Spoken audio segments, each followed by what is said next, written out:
People, I'm going to come to now 1945, the war ends, but I want to go back to 1917.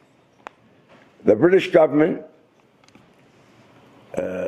Lord Balfour, he was the foreign minister.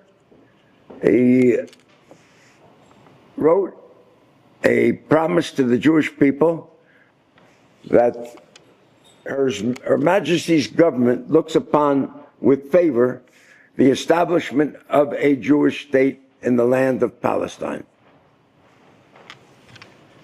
Did the British government actually ever intend to fulfill that promise? Okay. In 1945-46, we think that the maximum population, I think there were only 600,000 Jews living in Palestine at that time. A lot of refugees,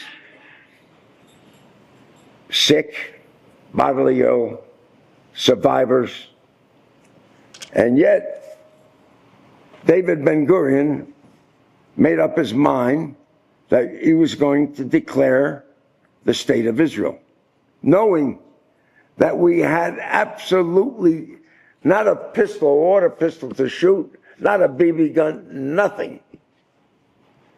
He sent several of his emissaries to the United States in pursuit of arms and weapons.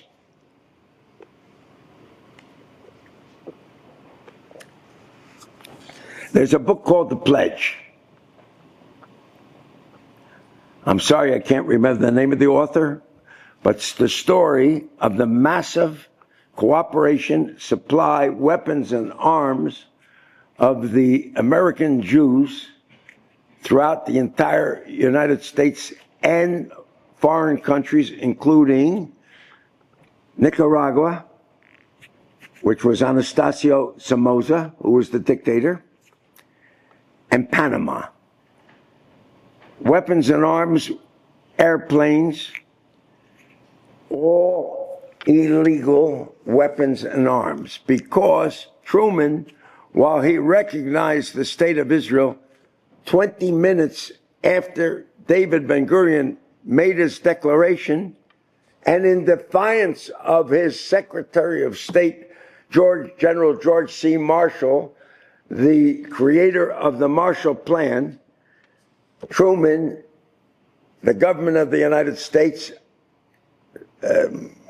capitulated and invoked what was known as the 1939 Neutrality Act, which stated that the shipment of weapons and arms to Palestine, either to the Jews or to the Arabs, was a criminal activity subject to imprisonment.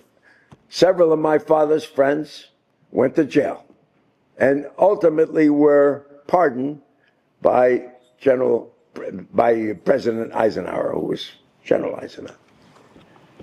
The most important factor was, how do we ship contraband? There was tremendous amount of excess, surplus, weapons, arms, and so forth that were brought up. Maybe even some of it was hijacked, stolen, or whatever the case may be. It was brought to the farmlands in southern Jersey. David Ben-Gurion had a friend by the name of Zemel Resnick. Zemel Resnick was a fellow soldier with David Ben-Gurion in the Jewish unit of the British Army in World War I. A lot of that stuff was buried, and now how to get it shipped. The Zionists went to Abner Longy's woman and to Meyer Lansky and said, we need your friends that control the longshoremen again. So Meyer Lansky and Longy's woman went to, there was no longer Lucky Luciano, he was no longer in charge. The two that were in charge was Frank Costello and Albert Anastasia, who was one of the three leaders of an organization that was known as Murder Incorporated. I got this nice lady over here. We had a nice conversation about her relatives. Anyways, it was the usefulness of the mob's connections to have the longshoremen supply weapons and arms that went to Palestine. How many of you nice people here recognize the name of Mickey Cohn? Oh, very nice. So Mickey Cohn was a gangster on the West Coast, and he was together with Benny Siegel, the mob bosses of Los Angeles. Mickey Cohn was a hard-ass gangster, but his heart was, he was a former prize fighter. He was a passionate Jew. He called a rally one night in a place called Slapsy Maxie's Comedy Club on Wilshire Boulevard in Los Angeles. And everybody was commissioned to come, ordered to come, commanded to come, raised money. The money that was raised that night, as it was told to me by the old-timers, was used to supply a ship called the Altalena. Does anybody here recognize the name of these two nice ladies here? And of course, our dear friend, the consul. The Altalena left the port of New York and went to Marseille, the port of Marseille, and it was transhipped from the port of Marseille to a little beach off of Tel Aviv called Beach Vitkin. And on Beach Vitkin, there was a dispute over the distribution of those weapons and arms, because this took place 2 months after David Ben-Gurion declared the state of Israel and we were at war. Ben-Gurion insisted everything come for the IDF. Menachem Begin was on the ship and sent the message, no, I want to preserve, this is an Irgun operation, and I need the weapons and arms to defend Jerusalem. I wasn't there, people. However, young man, are you listening? You. Yeah, you. I'm going to ask you questions afterwards, see if you're paying attention. Okay. Now, there was a dispute, and unfortunately, it ended in violence and tragedy. 18 or 19 Jewish boys were killed that night because Ben-Gurion ordered a missile to be fired on the Altalena.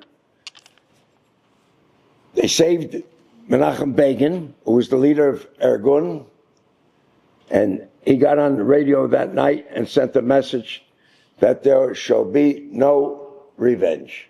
Jews do not kill Jews. And in reality, he saved Israel from a civil war, which if he didn't save it, that today would be probably no Israel.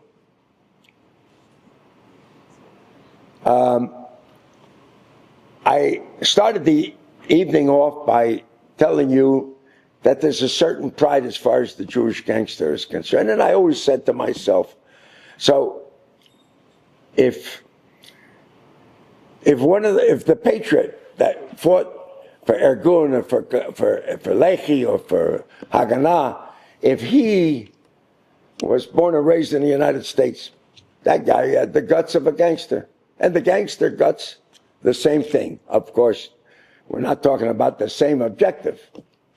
However, by telling you this little story tonight, a little history lesson, there was definitely a positive contribution, a major contribution of the mob. Now, the mob, of course, when we talk about Irgun, and especially Lehi, everybody familiar with these two terms, Irgun and Haganah, Lehi, everybody? Okay, well, they were the paramilitaries, that existed before the creation of the State of Israel. And the Lehi was extremely right, Irgun was right of center, and David Ben-Gurion, Haganah, was left of center. They were basically the socialists. But in order to create the state of Israel, there was a need, and it was known, I think it's the spring, where both Haganah, Lehi, and Ergun joined forces to really expel the British. The British gave up the question of Palestine and the mandate, turned it over to the United Nations. And today we have a state of Israel, thank God. Okay, people, tonight starts Yom HaShoah. It's the commemoration of the Holocaust. I'm going to tell the last chapter about myself. There's a very iconic picture from World War II, the Warsaw Ghetto. Maybe a lot of you have seen it. The little boy coming out, you know that picture. Does everybody know that picture? It's a Warsaw Ghetto. He's coming out of the Warsaw Ghetto, little short pants, and a Nazi soldier is holding a rifle to him. That was 1943. I was 5 years old, 1943. That little boy looked to me like he was 5 years old. I grew up always thinking somebody has to live his life. Somebody's got to do something. So I come from that world of the Jewish mob. I knew Meyer Lansky. I knew Longies Willman. I knew Doc Stacher. I knew all of them. And I knew all the Italians as well. It's not something I'm bragging about. It's just stating a fact.